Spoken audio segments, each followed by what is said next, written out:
Welcome to the United States of Small Business, a podcast where the essence of American entrepreneurship is celebrated in every episode. With host John Quick at the helm, join us as we embark on a journey through the heart of the nation, uncovering the inspiring stories of small business owners from coast to coast. Experience the vibrant energy of bustling cities and the serene beauty of small towns, all while discovering how individuals are turning their entrepreneurial dreams into reality, even against the greatest odds. Each episode brings you face to face with the dreamers, creators, and doers who form the economic backbone of our country, all sharing their spirit of innovation and resilience. Whether you are in the early stages of sowing the seeds for your own business, scaling new heights in your current venture, or simply captivated by tales of grit and triumph, you are in the right place. Tune in on platforms like Spotify, YouTube, Apple Podcasts, iHeartRadio, Pandora, and beyond. For deeper insights and to connect with the heart and soul of America's main streets, visit UnitedStatesOfSmallBusiness.com. Subscribe to United States of Small Business with host John Quick now and be inspired by the powerful stories of entrepreneurship, community, and the unwavering pursuit of the American dream. Begin your journey of inspiration with us today. Welcome to another episode of the United States of Small Business podcast, where we shine light on the incredible journeys of entrepreneurs across the nation. Today, we're honored to host Wynn Charles, a remarkable figure whose life transcends the boundaries of what many believe is possible. Born with cerebral palsy, Wynn has become an author, athlete, entrepreneur, and a beacon of hope and inspiration for many. From her unforgettable experience at the Kona Ironman Triathlon to her profound memoir, I Win, and her passion advocacy for cerebral palsy awareness across the United States, Wynn's journey is a testament to the power of resilience, passion, and unwavering determination. Join us as Wynn shares her challenges, triumphs, and unforgettable moments of her life, offering insights that promise to inspire and motivate.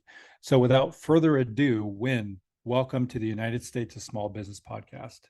Thank you, John, for having me on. Well, this should be fun, but first, I would like to hear from you what it was like growing up with cerebral palsy. Yeah. You want my backstory before we get into making money with cerebral palsy. I see. So my backstory is, as John said, I have a condition called cerebral palsy, and cerebral palsy is lack of oxygen at birth. I was born 1 pound, 13 ounces, 27 weeks. And I was born in Aspen, Colorado at the time. And for those of you who've stuck with me long enough and have heard my story or heard my podcast, formerly known as Ask Win, now known as a CEO of a disability, you know that I moved to Phoenix, Arizona. So currently, I'm sitting in lovely Phoenix, Arizona, in my own condo, and we'll get to that story in a minute why. But growing up with cerebral palsy was a very interesting experience. And I say interesting because I grew up in the small town of Aspen, Colorado. You guys can Google Aspen, Colorado, but let's just say Aspen, Colorado isn't very friendly to the disabled. And let alone healthcare in Aspen, Colorado isn't near where it should be for the disabled. And I went to school without the ADA Act. So, and I was very, very lucky to be mainstreamed in a private school. I also had the blessing of teachers that were trained how to teach the disabled before they even met me. By the time they met me, I was already integrated and I already had a diagnosis. So they pretty much knew what to do with me from day one in school. They also had the luxury of a one-on-one aide with me, which, in fun fact, in private schools, the family pays for the one-on-one aide, unlike public school, where it's provided by whatever state you're in. So one of the things that you've accomplished that I think is just phenomenal is you went on to compete in the Kona Ironman. Tell me the story behind that. Oh, that is an interesting story in itself. I had lost my mom in 2010, and I was sitting in my office one day in the basement of my house. My old house had a basement where I used it as my office for many, many years. And so I was sitting in my office one day, the phone rings, my dad picks it up and says, all of a sudden to me, we had an intercom system over the intercom, your cousin Barbara Ann wants to speak to you. BA wants to speak to you. And I'm like, okay, this is right after my mom died. And what does she want to do with me? And I'm like, okay, just witnessed my mom dying. And what do you want to do with me? So I said, okay, I'll pick up the phone and see what she wants. She goes, I have a surprise for you. And I'm like, okay, you have a surprise for me. And what is that? Play tell. I'm the type that people know, just cut to the chase. Just cut to the chase and don't say I have a surprise for you. And she goes, well, I kind of signed us up for Kona, Hawaii, whereupon there's a triathlon going on, but we have to qualify for it, and we have to make a video, and we have to get all these votes, and we have to do all this. I'm like, how the hell am I supposed to do this? How the heck am I supposed to do this? And at that time, I had just lost my mom. I was just trying to get through life. And it's like, okay, you put me up to the challenge. Well, okay, you put me up to the challenge. I'll accept the challenge. And then, so we did it for 1 year. And we managed, my teammate decided in the middle of the Kona Ironman to say, this is hard. In the middle of one of the toughest races you can do as a triathlete. I mean, big time triathletes do this race. Professionals do this race. And here my teammate is saying, and I don't care if I say this publicly now, this is hard. I'm like, you're the one that wanted to left Kona and win and just drag me along. And that's what she did, drag me along. She had and I don't care if I say this publicly and my family hears this, and I don't care if my dad's family hears this either. She had the wherewithal to win Kona. I had the wherewithal to raise awareness / win at Kona, but it's not all about winning the races. It's raising awareness, then getting medal at the end of Kona, which we didn't win. We competed, but we didn't win. We got taken off the bike course, and long story why, because the wind knocks us. The wind didn't help with times. You have to compete in the swim, the run, and the bike in a certain amount of time, for those of you that didn't know. And so she was pulling me on the back of a bike we didn't make the cutoff in time, and so we got pulled off the bike course. But in the middle of the bike course, she goes, and for those of you who have watched NBC, they film the Kona Island every single year, and they make a big to-do out of it because it's the World Championships of the Ironman.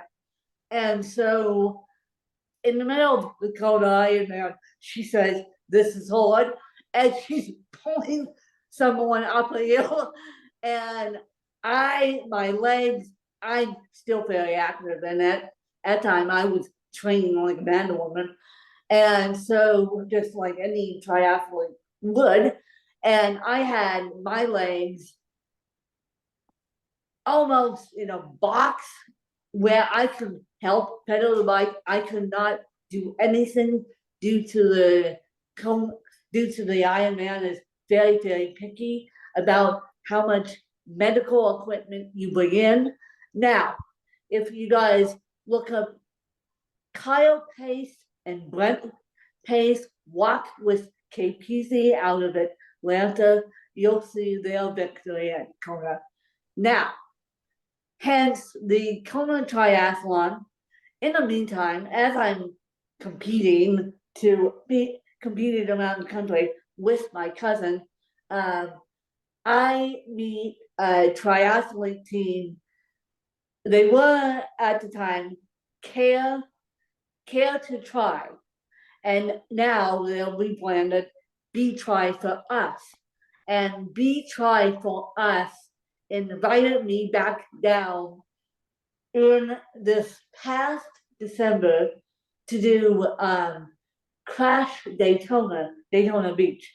And they of course supported me. They of course loved me, and they of course were trying with them. Be Try for Us. I'm trying to get back to Kona, but here's the catch. I need to have back surgery before I get back to Kona. So basically, my triathlete adventures have been put on hold just temporarily because of the back surgery. And yes, I have scoliosis to boot too. Well, you got to be proud of it, even just competing in that one of the most biggest sought after races in the whole world. So congratulations to you. One of the things that you do now is you get to speak all over the country, inspiring folks and raising awareness for cerebral palsy. Talk to me a little bit about what that looks like. Do you get to go to schools? Do you go to corporate events? What are some of these things you get to go to? I transferred that into a podcast. I wish I could travel more than I do, and I wish I could be paid as a motivational speaker. Yeah, that could come someday.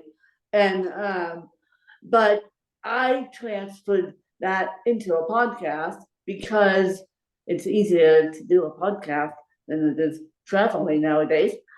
And I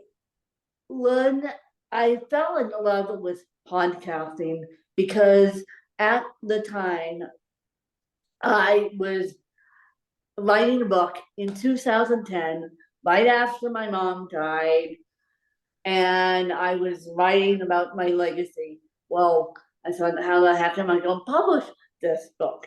How? I didn't know anything about the book industry. Now I know. Now I'm hooked up with publishers that can help me. And because Amazon keeps changing their algorithms every 2 minutes. But at the time, I didn't know anything. And at the time, I didn't know whether I should self-publish, traditionally publish, what. So I turned to podcasting because I'm an audio learner. And I'm like, okay, podcasting. And I turned to the Creative Pen podcast by Joanna Penn.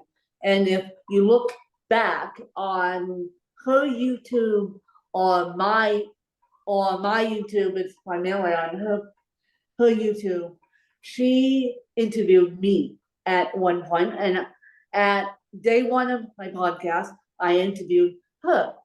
So after I listened to a couple of the podcasts, and I'm still listening, she does the creative and still to this day.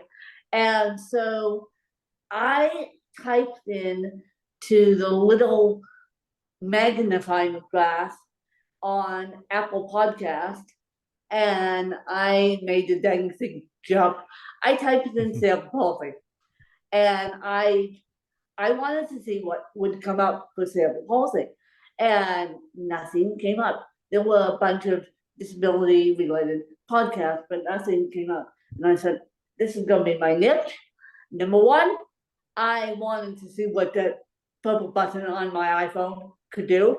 iTunes at the time, now it's Apple Podcast.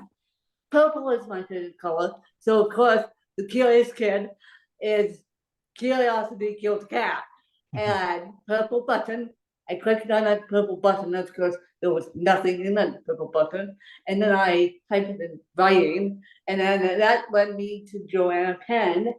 And I'm like, okay, now that I figured out the book, and I'm like, well, one of the things Joanna Penn mentioned is marketing the book after you publish the book. And I'm like, come on, how come I gonna do that? So then I typed in cerebral palsy, nothing came up. And so then I said, this is gonna be my niche. This is going to be, and it's morphed over the years. And yeah. That's awesome. So I'll put a link to your podcast in this podcast description so everybody can go check it out. Oh, yes. And oh, yes. But my podcast could be found anywhere that podcast can be found. So nice. Well, I want to encourage folks to go check that out. When you alluded to the fact that you wrote a book called I Win, talk to me about the book and give folks a peek under the hood about what this book's about. My life. And everyone thought I was nuts, including my dad, when I had the privilege of taking a leadership course. And unfortunately now that leadership course is defunct out of Colorado. But at the time I had the privilege of taking the leadership course, not necessarily on how to deal with your disability, but how to accomplish your dreams with your disability. And so they made us do a vision board at the end of it, and you were allowed to invite 11 people. So it was me, my dad, and a bunch of other people that knew me. And I said, I want to write a book, and I want to go back to school, and which I did. But then that failed. I'm still working on a journalism degree. But I said, I want to write a book. Everyone looked at me like I was crazy. Everyone looked at, now Glenn, you just gotta remember, I lost my mom in August. This I want to write a book thing was happening in September, and it took me 1 year to write that book via speech dictation, and then I had to get it edited, and then my friends and family started buying it because they wanted to support me, and then strangers started buying it, and I'm like, uh-oh, we have a problem here, because I was thinking back on the marketing aspects, uh-oh, now if friends and family and strangers are buying it, I need to expand my story even more. And that's what led me to create the podcast. Nice. Well, folks listening in, I'm going to buy somebody a copy of this book. All they have to do is email me, John, John, at unitedstatesofsmallbusiness.com. The first person to do that and put in the description, I win, I'm going to send you a copy of this book. When 25 minutes has gone by in a flash, what are some of your last minute thoughts here before we head out? What do you hope people maybe know about cerebral palsy that maybe they don't know? Well, one thing I will tell you, John, is that kill the disabled person with kindness. Do not talk to the aide. And you if you get in a position like I did, have your paperwork together, hence be moving to Phoenix, Arizona. Always, always, always, always have your paperwork together before your loved one dies, especially if you're in sole custody of them and they have a disability. Because I got stuck in a jam after my dad died, and yes, maybe we can do a full-on episode on that. I got stuck in a jam after my dad died, where I had to get legal help to untangle a mess that was that my dad tried to set up, but he didn't follow directions. So always, always, always, always get your legal paperwork together. Always, always get that paperwork together that you dread before the person dies. And so if you have legal custody of them, the next of kin or who's ever going to be taken care of them knows what to do. In my case, no one knew what to do. So, yeah. Well, we wish you nothing but success, Win. Folks listening in, I want to encourage you, if you just caught the tail end here, to go back and listen to the whole thing. She has her own podcast. She has a book out called I Win. Folks, if you want to win that book, literally, email me, John, John, at unitedstatesofsmallbusiness.com, the first person to do that, and say that you want this book called I Win. I'm going to email you a copy of it. I think it's an ebook. Win, we wish you nothing but success, and can't wait to check out your podcasts. For folks listening in, we hope you have a phenomenal rest of your week. And Win, we hope you have a phenomenal rest of your week as well. Thank you so much. Thank you.